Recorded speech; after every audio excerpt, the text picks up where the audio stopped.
Vem aí o 21º Seminário de Escola Bíblica Dominical da Assembleia de Deus em Curitiba. Tema: Educadores e Líderes de Excelência.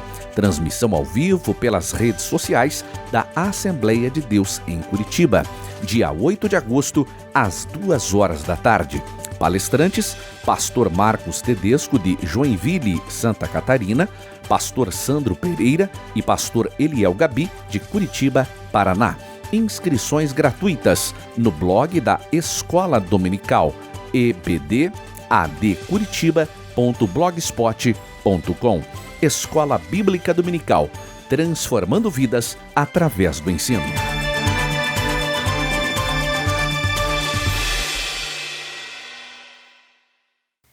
Paz do Senhor, galera, tudo bem? Estou me vendo um pouquinho mais diferente hoje com o meu bigodão. Eu fiz esse bigode por um propósito. Morreu um pastor muito querido nosso, que é o pastor Catarino. Sim. E a gente lembra dele muito com esse bigode. Então, é uma homenagem a ele. E eu gostaria de fazer um desafio aqui. Que todos os jovens da nossa igreja deixem o bigode. Até mesmo nossos obreiros, deixem o bigode. E vamos mandar para a família do pastor Catarino, para que ele se sinta amado. A gente, infelizmente, por causa do Covid, a gente não pôde dar um velório a ele, né? Ele foi enterrado digno, como ele merecia. Então, vamos fazer isso. Então, por esse bigodão, dá uma curtida aí, compartilha esse vídeo e vamos juntos poder ser igreja, mesmo digitalmente, né? Sim. Vamos mandar para a família do pastor Catarino, para eles se sentirem amados e que essa igreja amava muito ele e a pessoa que ele era. E Deus abençoe vocês e vamos começar a aula aí, professor Sandy. Amém. Vamos. Paz do Senhor. Eu também tenho que chegar muito perto para ver que tem alguma coisinha aqui, tá? O professor Sandy, ele vai, no Natal, ele vai mandar a foto em homenagem. Nem no Natal vai chegar desse nível aí, mas vamos lá. Então nós estamos estudando a revista Os Princípios Divinos em Tempos de Crise, a reconstrução de Jerusalém e o avivamento espiritual como exemplos para os nossos dias. Nós estamos na lição de número 5 hoje. Então nós já passamos por Daniel, ora por um despertamento, ele entende o momento do cumprimento da profecia e começa a orar. É chegada a hora. É chegada a hora. Já passamos por um despertamento espiritual, um milagre. O despertamento renova o altar. A construção do templo enfrentou oposição. E hoje a lição de número 5, Zorobabel recomeça a construção do templo. Texto áureo está em Ageu, capítulo 2, versículo 10 e 18, que diz: ao 24º dia do mês, ao 24º dia do mês nono, no segundo ano de Dário, ou de Dario, como alguns falam, veio a palavra do Senhor pelo ministério do profeta Ageu, dizendo: Ponde, pois, eu vos rogo, desde o dia em que se fundou o templo do Senhor, ponde o vosso coração nessas coisas. A verdade prática, sob o poder de Deus, a igreja torna-se imbatível no cumprimento das tarefas que Cristo lhes entregou. A leitura bíblica em classe dessa lição vai estar gerando em torno ali de Esdras, no capítulo 5, versículo 1 e 2, Ageu, capítulo 1, versículo 1 e versículo 12, e Zacarias, capítulo 4, versículo 6 ao 10. A lição ela tem 3 tópicos principais. Primeiro, Deus suscita os profetas Ageu e Zacarias. 2, o ministério profético, uma prova das manifestações de Deus. E o terceiro, o ministério de profeta à luz da Bíblia. Então, o que está acontecendo aqui? No retorno do exílio, né, no pós-exílio, o povo foi animado a receber um alvará para poder reconstruir o templo, voltar para a sua terra de origem. Estão motivados, mas a oposição se manifestou de forma poderosa, como foi o tema da lição passada. E isso desanimou o povo de tal forma que, após essa investida e essa insistência dos samaritanos ali, ficaram mais ou menos entre 15 a 16 anos com as obras paradas. E isso faz com que, nesse esfriamento, vamos dizer, tanto espiritual como motivacional, nessa fragilidade do pós-exílio, surgem 2 profetas, o profeta Ageu e o profeta Zacarias. o surgimento desses profetas é interessante que eles não foram impulsionados por líderes, né? A gente vê que Deus ele foi quem inspirou estes profetas para que no meio do povo eles trouxessem uma mensagem da parte de Deus com dois propósitos que nós vamos ver mais à frente aqui. Então, o Ageu, o significado do seu nome é festividade, e aí aqui você começa a observar um profeta, e aí o primeiro livro profético, né, um dos profetas menores ali do Antigo Testamento, ele surge, não menor por causa do tamanho, Não, sim. mas é menor pelo volume. Pela importância, você vai dizer. Não é pela importância, mas é pela quantidade da mensagem que ele trouxe. O tamanho. Ele vem com esse propósito de restabelecer, de encorajar e restabelecer a autoridade civil, a autoridade religiosa da nação e reconhecer a vida comunitária que eles tinham. Ou seja, para que eles pudessem voltar ao padrão judaico que eles tinham. E aí Ageu ele vem com um viés de uma mensagem momentânea. Olha, vocês precisam rever o posicionamento que vocês estão aqui. E ele traz essa mensagem e eu já vou trazer o porquê que eu disse desse nome de festividade. Surge também Zacarias nesse mesmo momento, e o significado do nome Zacarias é Yahvé lembra, ou seja, Deus lembra. Então você tem um profeta chamado festividade, trazendo à memória as festividades que tinham antigamente, e agora Deus lembra. E aí também, Zacarias também foi um dos profetas menor, surgiu no mesmo momento ali de Ageu, e ele também é usado para encorajar o povo, mas a sua mensagem ela mira um pouquinho mais no longo prazo. Focando na teologia, na teocracia, dos judeus. Zacarias foi um dos casos que nasceu na Babilônia. Então, o que está acontecendo? O reino voltando um pouquinho na história, né? A ordem cronológica dessas potências militares que assolaram Israel, né? que assolou Israel, que ocasionou tudo isso foi a Assíria, quando assume o Reino do Norte, e aí quebra tudo, mistura com uma estratégia militar, vem, mistura o povo, espalha o que estava ali. Reino do Sul passa a pagar tributo, vem a Babilônia, assume o Reino do Sul. Depois perde para a Pérsia. E aí Pérsia se torna uma das maiores potências mundiais naquela época. E aí nós percebemos que, com esse retorno, a oposição percebendo que que o povo de Judá ali, os judeus, eles tinham chance de voltar a ser uma potência, seja na esfera religiosa, e a gente vê que os samaritanos eles tentam participar da reconstrução do templo, mas eles são impedidos porque tinha um povo específico, somente os levitas podiam participar daquele momento.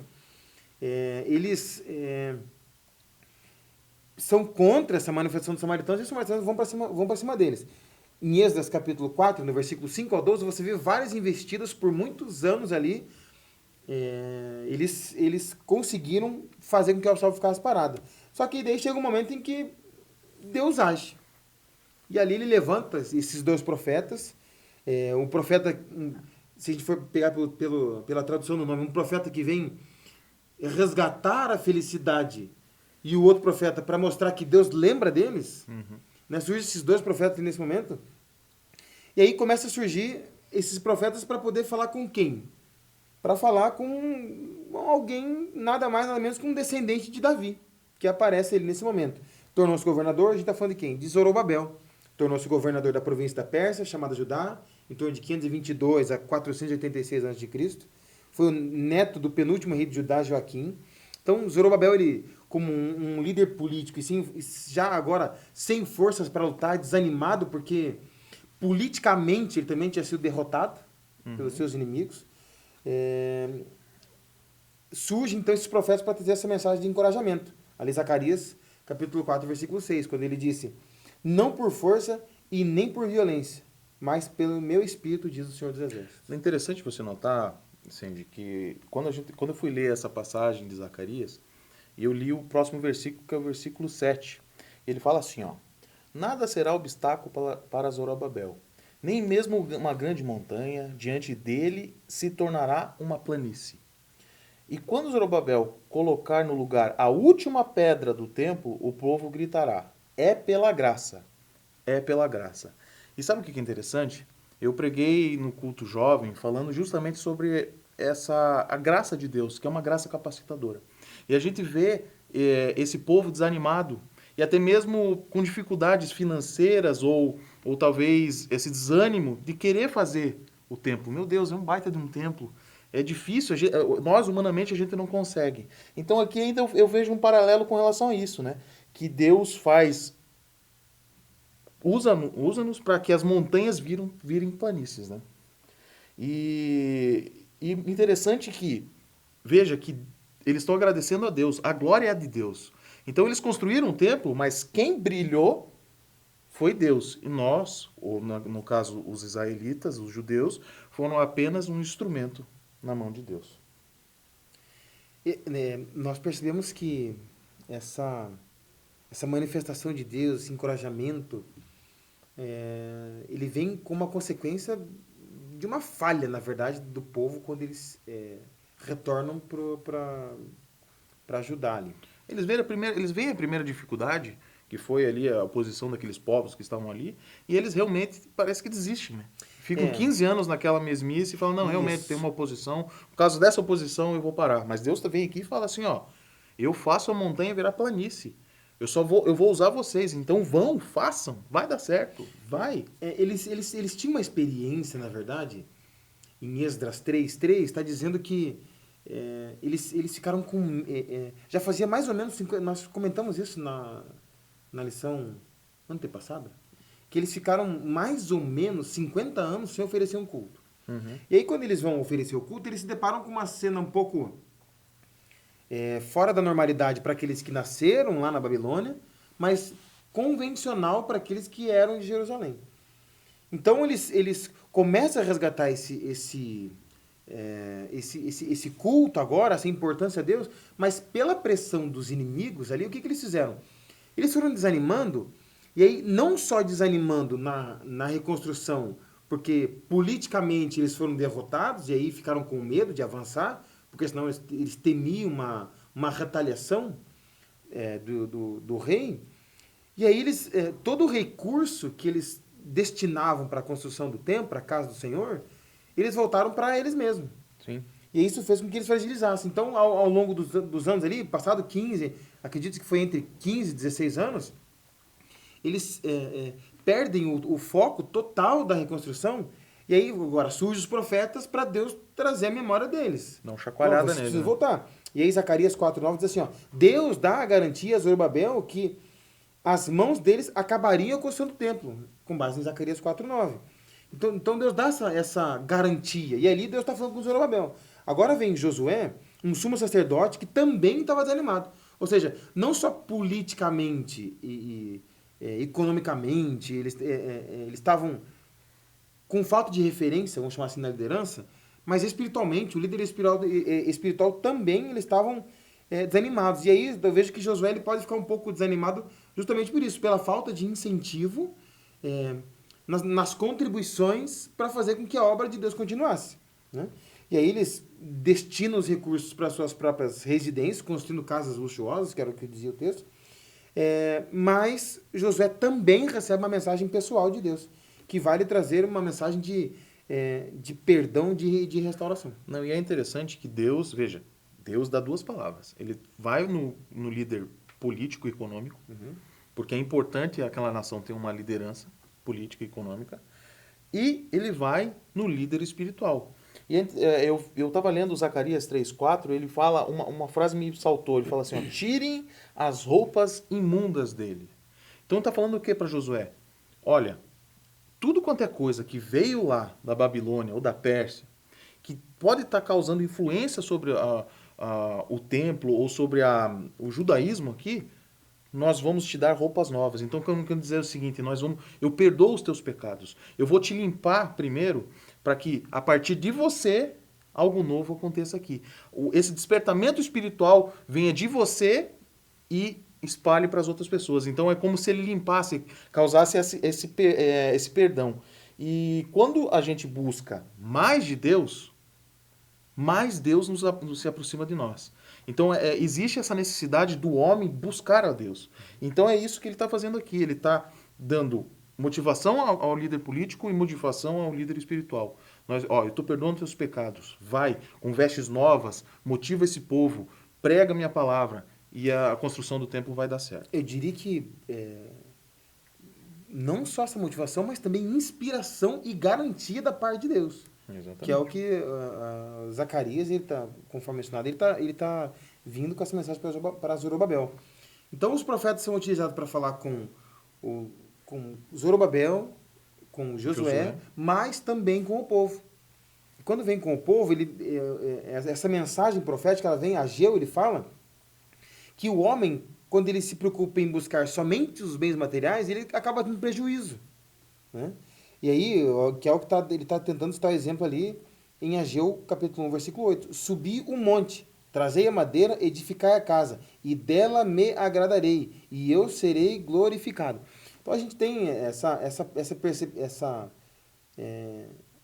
percepção e a evidência, né, de que quando você quando você coloca na sua vida a prioridade em tentar resolver os teus temas, os teus problemas antes de você se aproximar de Deus, você vê que você está indo no caminho errado.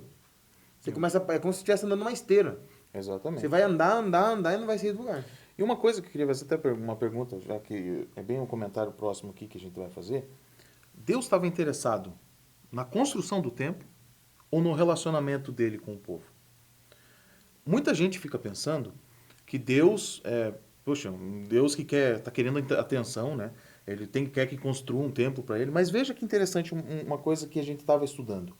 Em Amós, no livro de Amós, o profeta Amós, no capítulo 9, no versículo 11, ele fala assim: naquele dia levantarei o tabernáculo caído de Davi. Sabe o que é interessante aqui? Amós, ele está na época em que o povo já estava dividido, o reino do norte e o reino do sul. Então já existia o templo de Salomão. O templo de Salomão é uma baita de uma estrutura, um baita de um templo maravilhoso, com ouro e tudo que tinha de mais precioso. Mas Deus está falando aqui que levantarei o tabernáculo caído de Davi. E se você for olhar, o curioso é que todos os edifícios levantados e consagrados a Deus, o de Davi é o mais simples.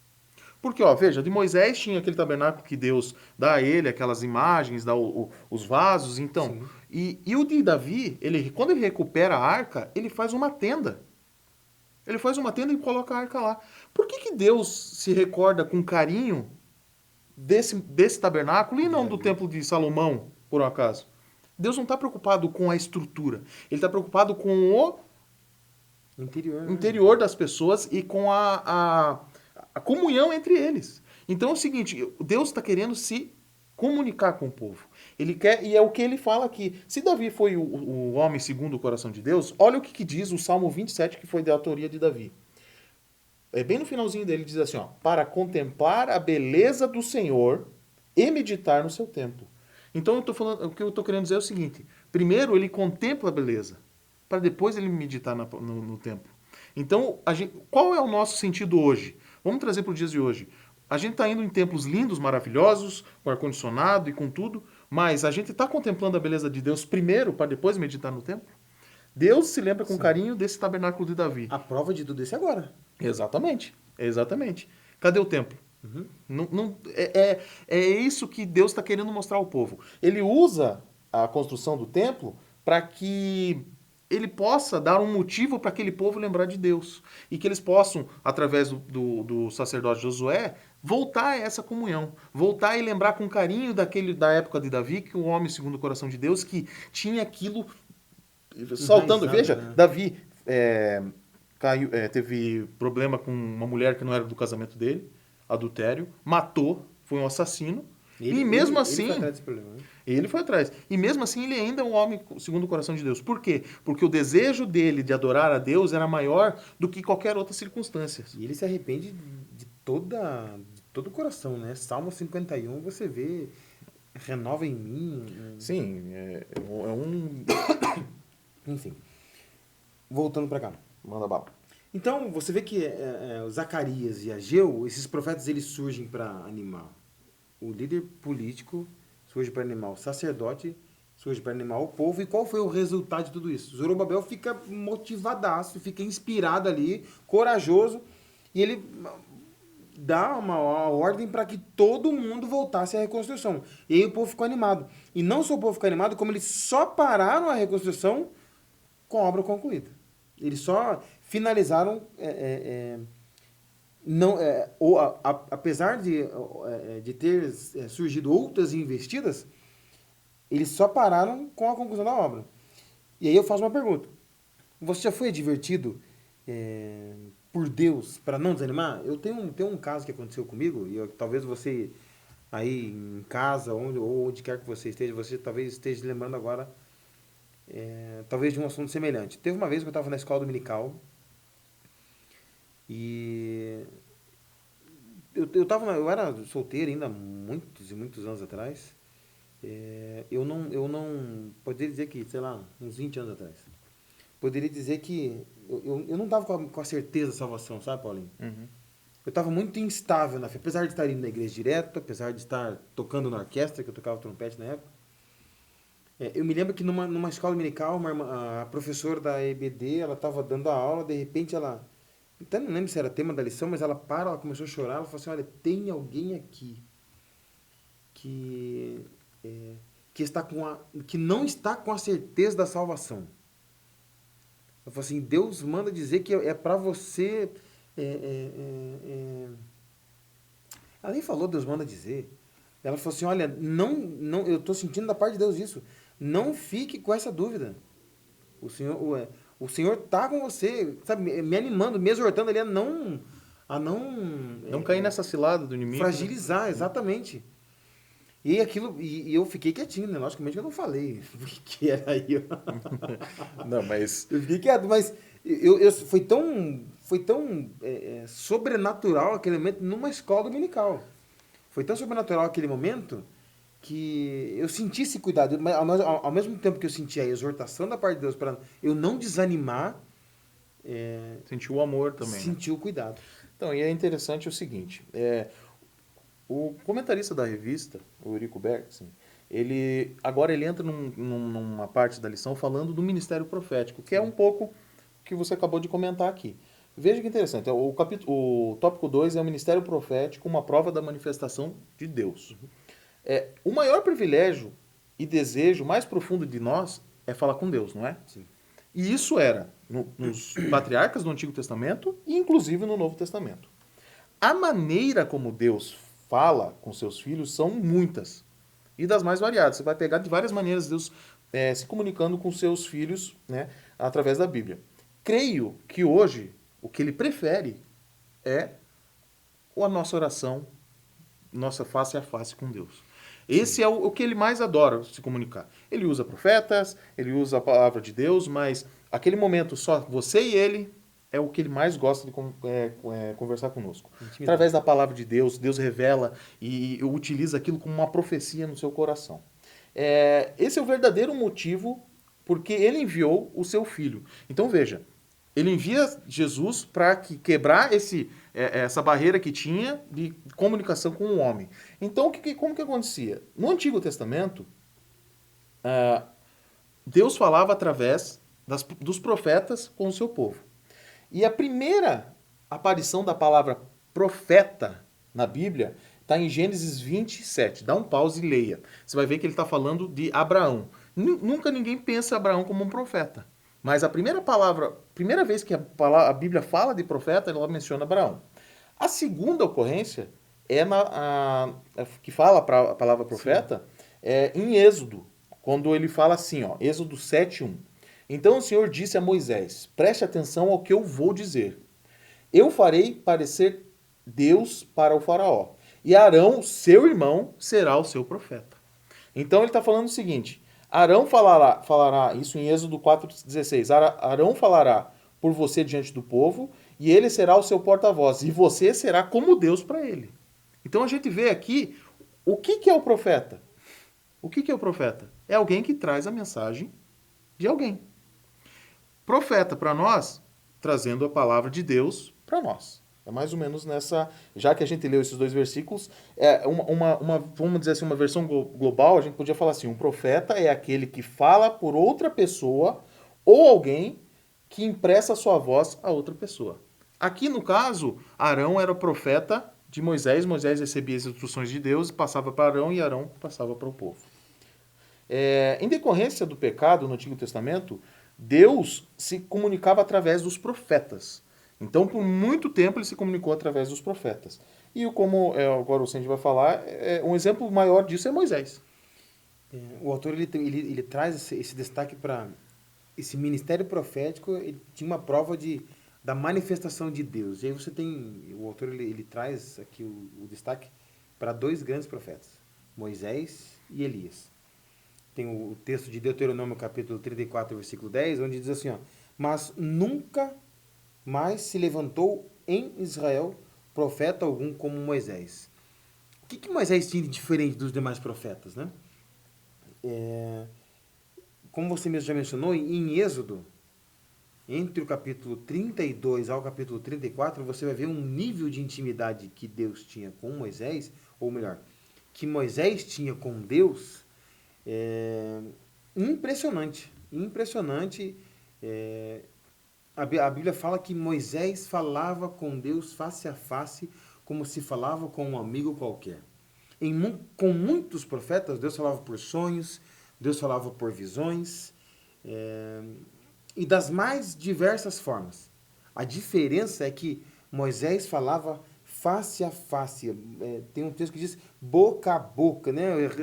Representando uma intimidade tão grande que fez com que Moisés tivesse uma intimidade tão forte com Deus que aquele que falasse mal de Moisés, colocando em descrédito essa autoridade que ele tinha da parte de Deus, poderia arrumar problema. A gente tem um exemplo da sedição de Arão e Miriam. Exatamente. Né? E ali a gente vê, depois pesquisa, você vai ver que Deus ele fala, olha, com vários outros profetas eu falo em sonhos, eu falo em visões, eu procuro das mais diversas formas para falar com eles, mas com o meu servo Moisés eu falo face a face. Eu falo uma intimidade acima do normal. Né? E aí o autor também traz, então, e aí a gente vê que através desse ministério profético, Deus usa Moisés de forma poderosamente, com milagres, enfim. A manifestação de Deus é através dele. Né? E aí tem o de Elias, e aí o autor traz assim o Elias. Elias, o profeta de Deus, foi revestido por autoridade sobrenatural para ajudar Israel, que havia sido levado à idolatria, pela sua liderança política, em particular pelo ímpio Acabe, rei de Israel, nos dias de Elias. Pôde, assim, realizar grandes milagres, fez com que não chovesse sobre a terra por 3 anos e meio. Ou seja, a gente está vendo que a manifestação de Deus através do ministério profético. O ponto alto do seu ministério foi o confronto com os profetas de Baal no Monte Carmelo. Nesta ocasião, a manifestação sobrenatural do poder de Deus fez o povo clamar, só o Senhor é Deus. O grande destaque desses profetas ousados e usados por Deus, não só desfrutar desse poder de Deus na vida deles, dessa intimidade, como também o resultado das manifestações se tornariam para a glória dele. Exatamente. Sempre vai brilhar Jesus nisso, né? Sempre vai brilhar Deus de alguma maneira. Exato. Entrando no próximo tópico, a gente está falando agora, a gente falou do Antigo Testamento, mostrou 2 exemplos, tem vários outros. Mas vamos falar agora, por exemplo, do Novo Testamento. Como que é feito isso? Em Hebreus 1 deixa muito claro isso. E guarda no teu coração esse versículo.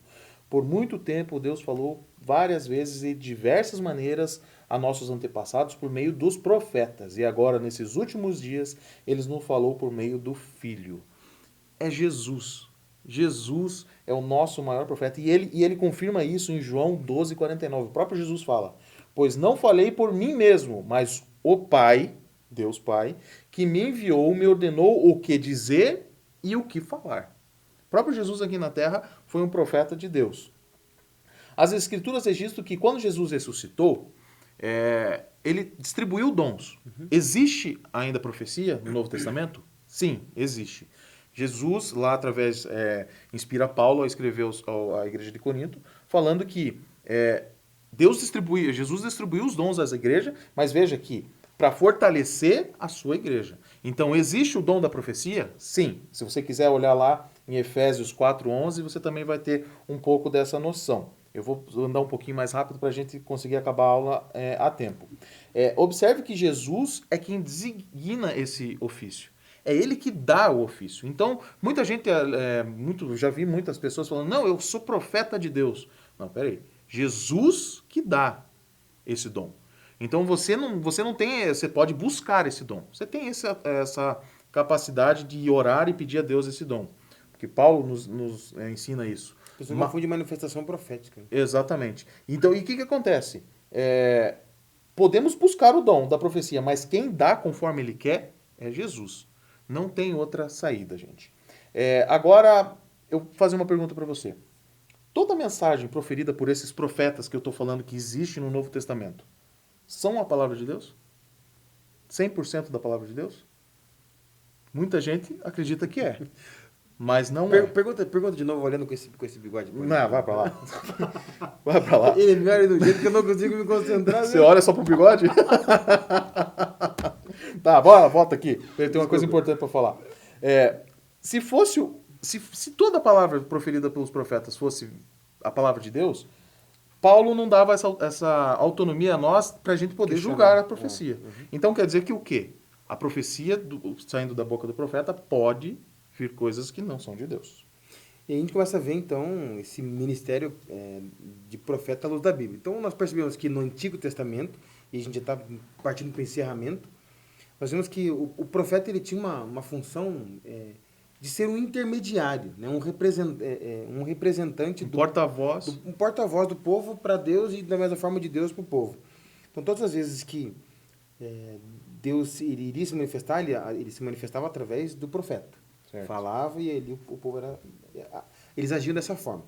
Quando vem o Novo Testamento, a gente começa a ver uma transição agora. Jesus não precisando, evidenciando que Deus não queria mais terceirizar isso. Então Jesus vem, o véu do templo se rasga. O véu do templo se rasgou, o livre acesso foi dado. E agora em Atos 2:17, vem trazendo com esse viés agora desse derramamento, dessa manifestação profética, como uma consequência do derramamento do Espírito. Se tem no Antigo Testamento o profeta era como mediador, agora no Novo Testamento está mudando isso, e mudou. Né? Diferente do Antigo Testamento, o profeta consultava para saber a vontade de Deus, agora com essa autonomia que Jesus nos dá, ele nos deu o livre acesso ao Pai. Exatamente. Agora nós temos esse livre acesso. Nós podemos obter de Deus as maiores revelações possíveis. Porque agora a gente não precisa de um profeta para intermediar isso. Muita gente usa profeta como muleta para ter preguiça de ir atrás de Deus, né? A gente, aqui bolando essa aula, a gente deu algumas dicas sobre profecia. A gente vai... É rapidinho, é só passar ponto a ponto aqui, como dicas para você não misturar as coisas e não ser enganado por profecias. A profecia, gente, como eu já falei, é um diamante. E o que o inimigo faz? Ele pega a profecia e faz aquele diamante virar bijuteria. É exatamente isso. Você não consegue ver ali na hora, mas só quem tem... Na hora da prova real? Só quem tem a palavra no coração e o Espírito Santo dentro sabe discernir o que é, o que não é verdadeiro. Na hora do fogo, Paulinho, o que acontece é que, se for bijuteria, e você acreditava que aquilo era precioso, você vai se frustrar. E eu já vi muita gente frustrada por causa disso. Exatamente. Então eu vou lá rapidinho. Primeiro ponto, nunca corra atrás de profeta. Gente, isso vai atrás de Deus. Vai atrás de Deus. É batata para dar coisa errada. Cuidado com profeta que cobra. Tem gente que paga para profecia, gente. Eu sei disso. Tem jovem nosso que vai atrás de profeta para pagar para profecia. A capacidade de dar errado isso aqui é tremenda, como se fosse o profeta dos cristais, que cobra R$200 a profecia. Ele pode não cobrar, ele pode não cobrar diretamente, mas ele pode pedir indiretamente. Se o seu irmão tiver uma oferta, me ajuda. Exatamente. Então, tome cuidado. Outra coisa, profecia a larga escala. Ele tem que falar alguma coisa para todo mundo que está dentro daquela sala. Cuidado com isso. Deus levantou profetas para falar com a igreja, para a igreja. Tem um propósito nisso. Cuidado com isso. Temos o direito de jogar a profecia. Não é pecado, gente. Muita gente acha que é um pecado a gente julgar o que Deus está falando, mas Deus está dando essa autoridade a nós. Pode ser que essa palavra que foi ministrada a você, uma parte dela seja verdade. Porque não é julgar o que Deus está falando, é julgar o que o profeta falou. Está dizendo em nome de Deus. Exatamente. Então, retém o que é bom e joga o que é ruim para fora. Existem muitos profetas falsos. Então vocês vão ver lá em Ezequiel 13:7, você pare e dê uma lida, e Jeremias 23:16. Dá uma lida lá que vai ser muito importante. Nunca uma profecia irá contra a palavra de Deus. Jamais. Entenda isso. Quando um profeta se levanta para falar contra o que está escrito na palavra, essa palavra, esse profeta, deixa para lá ele lá, tá? Cuidado com profecias vagas. A palavra que Deus tem para você é sim. Sim para quê? Sim para quê? Então, assim, Deus é muito específico quando ele for falar com você. Então, tome cuidado com essas profecias vagas, tá? Cuidado com profecias. Isso aqui é muito sério. Isso aqui é um ponto que eu queria falar com vocês. Cuidado com profecias de casamento e sexo de bebê. Tá, já vou dar um bem rapidinho aqui. Um profeta veio para nós falando que a Giovana ia ser menino. Quando nasceu, eu estava procurando, não achei ainda. Mas vai que vai aparecer daqui a pouco, pode ser, né? Mas o que eu estou querendo dizer para você, tome cuidado. Serás um menino, se duvidares, uma menina. Não. Se nasceu menina, Deus mudou de ideia, né? Então, ó, tome cuidado com isso. Casamento, principalmente. Não, eu já vi testemunho de gente que casou... testemunho não, né? Fatos, né? Porque o acontecimento é muito triste. Que o cara casou porque Deus, uma profeta, falou que era para ele casar. Então, tome cuidado com isso.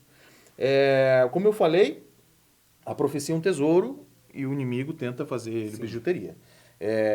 A gente tem esse exemplo com, por exemplo, lá Paulo, quando ele está andando lá na cidade e há uma profetisa lá e ele repreende aquele espírito. E veja que essa profetisa dava muito dinheiro, é uma escrava, né? é uma adivinha. Era rentável esse profeta. Então toma cuidado, você está querendo o dom para ter dinheiro, para ter algo em troca, é meio estranho isso aí, tá?